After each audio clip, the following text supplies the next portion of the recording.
Why is college basketball conference realignment so unstable for mid-majors?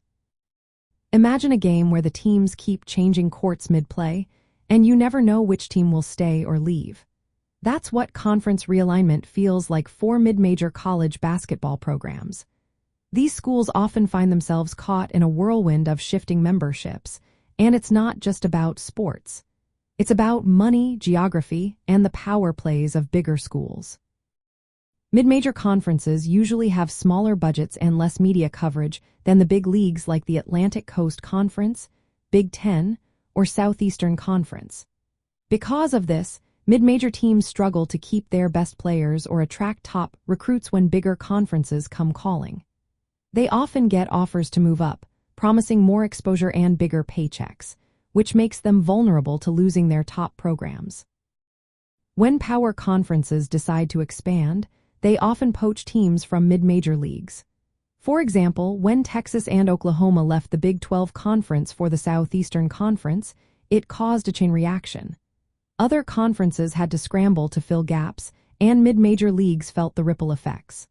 Some lost teams, others had to find new members quickly, which made their structures shaky. Geography also plays a big role. Mid-major schools usually prefer to stay close to home to cut travel costs and keep rivalries alive.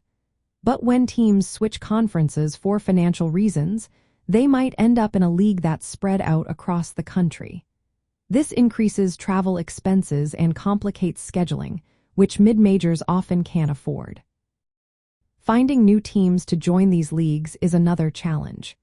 Mid-major conferences often try to bring in smaller Division I schools or even schools from lower divisions, but these options don't always match in competitiveness or finances.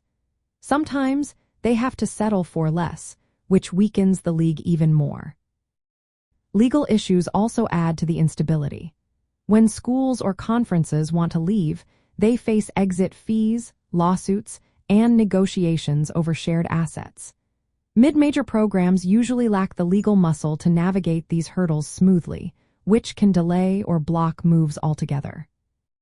Plus, many mid-major programs want to grow and improve, but they lack the resources like big media deals or wealthy donors. Without those, they struggle to stay in stable conferences, which leads to constant changes. This cycle of losing and trying to find new members keeps these leagues in a state of flux.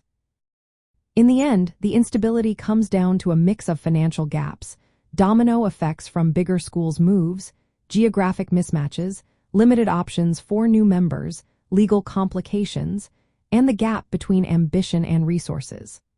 All these factors make conference realignment a shaky process for mid-major college basketball teams.